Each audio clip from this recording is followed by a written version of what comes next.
is Verity from WFP, and I'm here today with Ricky, our head of electrical, who is going to talk to us again about EICRs. You may have seen us already in a couple of other videos talking about a brief synopsis of EICRs, also known as electrical installation condition reports or fixed wire testing, to give you a lowdown as the duty holder about your responsibility in getting those done. We have also done a video on codes, on what they sort of appear as on the report, what those mean, so you can actually decipher what the next step is in terms of any remedials that might need doing. So they will be somewhere on the screen and in the description below as well, with our blog post, which is completely the biggest guide to all things EICR. So if you've got any questions, head to that, or also comment as well, and we'll come back to you with any questions that these videos do not answer. So just starting with regards to EICRs again, what we're going to focus on today is what comes after the reports, which is hugely important. Obviously, these reports typically only happen, these inspections only happen every 5 years. Obviously, we have mentioned before in other videos, that can be more frequent depending on the sort of reliance on the electrical installation itself, or if there's been a change of hands of ownership and things. But in terms of every 5 years, I suppose when you think of the responsibilities of a business owner or a landlord or a site manager, you've got a lot on your plate. It's not going to be top of the agenda all the time. It's just, being realistic, it's not going to be there. If it's something every year or every 6 months, like your fire alarm maintenance, for example, it probably will be more at the forefront of things. Yeah, I think so, absolutely. But when you think of how much you need and you rely on your electricity every single day, and then it's only tested every 5 years, that just brings home how much, when you do get these reports, you need to be taking them seriously, you need to be getting really into it and understanding what that actually means. So, Ricky, someone's got their report, they've just received, they had their EICR done, what comes next? So, like I say, be given a report. I think the first thing to really illustrate is obviously you've paid for that report. You haven't paid for it to be satisfactory. You've paid for a report of your system, that is what you should be getting. So you're going to go onto the page, you're going to check obviously your address is correct and the details of the job are correct and all of that stuff first. The date is tested, it's going to tell you whether there's a previous report, so on and so forth. We'll do another video on that, I think, of the details of the certificate. But in terms of what you really want to look at as a customer, is firstly, is it satisfactory or unsatisfactory? 99.9% of the time, if you're going 5 years between 2 tests, it's going to be unsatisfactory, just because of regulation changes. Right. You might go from one regulation, which a typical one is RCD protection, where if we went into the 17th edition, it was kind of a recommendation, it was just sort of breaking into it. 18th edition, it's sort of got more enforced, you have to fit in that.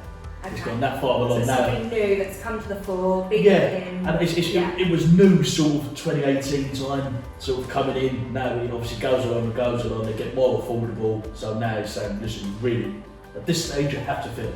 There's no excuse not to do that really. So obviously 5 years between 2 tests. So if it's satisfactory, brilliant. You've got to do nothing. You're satisfied until the date on that report says you need to get it done again. Okay. If it's unsatisfactory, you need to go onto your observations page. Yes. You need to have a look and see, where was I unsatisfactory? What does that report say? This is where it's really important that you get a good report.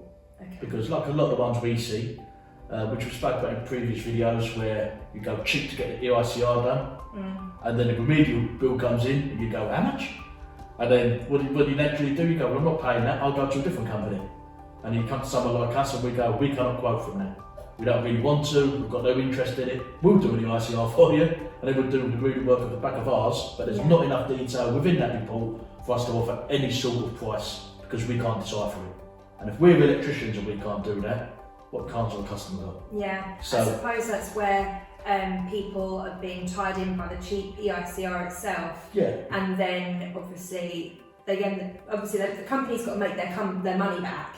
So then they're going in inflated for their remedials, which is just sort of tricking people. And I suppose if you think of an analogy of you go to get an X-ray done or some kind of medical test, and they come back with a report and give it to your GP and give it to you and say, you know, we know that part of your body's broken, we just can't actually tell you where. Like, it might be a broken leg, but it could be an arm. Yeah. But you know, it's that kind of, well, what can I do with that? Yeah, absolutely. You know, and that's actually an excellent point, really, because when we think of, because I have seen reports that have said FI, obviously referring to the codes video, which we'll have links as well here, but FI essentially means further investigation, so it's something that's flagged on your report as it's inconclusive, we need to go back to find out some more information, and this is where those drive-by kind of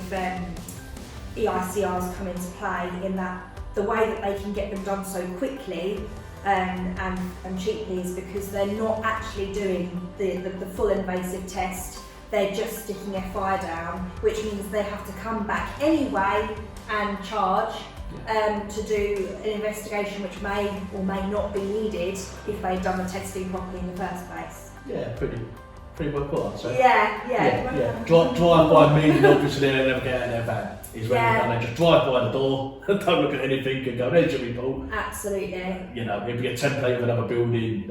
Anyway, we could go on all about that, but let's talk about us. Yeah. That's true. So when you get this, when you've got these observations, what we do, and hence why it takes sort of 15-20 minutes a circuit, depending on the building, because obviously you've got the testing of the circuit, you've got the investigation of the circuit, but also documenting it takes time too. So when we find an observation, we will take a picture of it, that'll be on the report. We'll say what regulation is breaking, we'll say where we found it, and then we'll attach a caption to that image to say this is exactly what you're looking at. So for instance, we've done a recent one and there was an isolator for an air conditioning unit that had got water ingress. So obviously we report that, we've got water ingress, the IP rating has failed, that's why it's been given a C2. But then on the picture we will say the sign is we've got metal lock rings inside that are rusted. So now you can see exactly what you're looking at, and it's pretty obvious, you know, why? Because obviously you can't see water in there, but we've seen if there's rust present, there's water present, and then that's why we've got to change that. Yeah. If you haven't got that detail, and we don't see it, I've only seen that detail in our reports. In terms of the reports we get given to price remedial works, obviously they've got virtually nothing. So the reports we give you, what you're paying for is that report, is the picture, the evidence, where it is, and that's because we honestly believe that we want to do the remedial work. Of course we want to do the remedial work, but should you be forced to use us to do it? No. Absolutely not. Yeah. It's a conflict of interest. It's a conflict of interest to give a bad report and then naturally you've got to use that person. So yeah, we absolutely want to do the remedial work. We'd be best positioned to do the remedial work because we already know your electrical, what's the word I use, electrical system. Yes. So we already know your electrical system, we've overseen it, we know exactly what needs to be done, but you should have enough detail that you don't have to use us. And that's what we try and do in our reports. We give every detail. Our reports are normally 30-40 pages long on the bigger installs, and it just details absolutely everything. So you've got the security. Naturally, that comes at a cost. And our cost is not £10 a circuit, £5 a circuit that you see advertised on Google. I've read a LinkedIn post, it was £8 a circuit the other day. So for £8 a circuit, what are you getting? If you work that at 15 minutes a circuit, you're probably going under in a week as a company. You can't, it's impossible to reach any sort of overheads and when you really break it down. Yeah, it's basically avoid false economies because you will pay for it down the line in terms of you won't get an accurate report, you won't get a report that tells you the full picture, and then they'll obviously give you a remedials quotation which will more than likely make up for what they've lost in the initial inspection costing. Which is an excellent point, and we have touched on here and there in other videos about competency and also the trustworthiness of the companies that you're actually using. Yeah, I think that triangle analogy comes in. Yeah. So the triangle where it's good, cheap, fast. You can only pick two, and it means if you want it good and cheap, it's not going to be fast. you want it cheap and fast, it's all going to be good. You know what I mean? So if you look at that, it plays into part of this really. That's going around on Instagram, so hopefully everyone seeing this will go, oh, I know what he's talking about. Yeah, absolutely. And I think something that you touched on as well, which is important to highlight, is the sort of impartiality side of things as well. Because EICRs are almost on the same sort of wavelength as fire risk assessments. Now obviously electrical installation condition reports are much more invasive, I guess, because it does involve a lot of testing, whereas fire risk assessments are mainly visual. There's not really any tweaking or touching of any systems there. But in terms of, they are linked because they're both dealing with fire safety. So fire risk assessments, which if you are someone that's in charge of health and safety in your building, you should have seen one of these. You should be having these periodically as well, and reviewing them every year to make sure that they are reflective of your building in its current state. And if you have seen them, then you will see that an EICR is something that is flagged on the recommendations or as an observation. It will say that yes, it's in date, yes, it's all up to scratch, or it will say it's not in date, or that knowledge isn't known.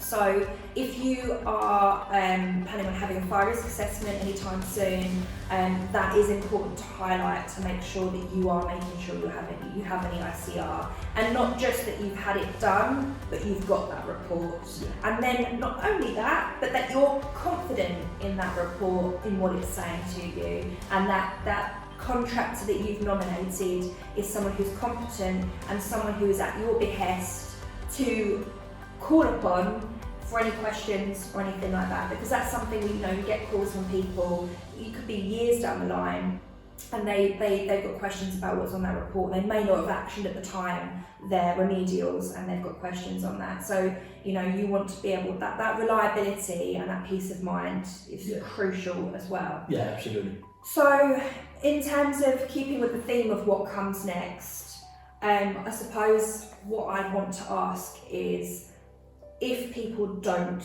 go ahead with their remedials, what happens? Specifically, obviously, if it's an unsatisfactory, so obviously there's the two things the report can come out as: satisfactory or unsatisfactory. Yeah. Say you've got an unsatisfactory report, there are remedials that are recommended to rectify there.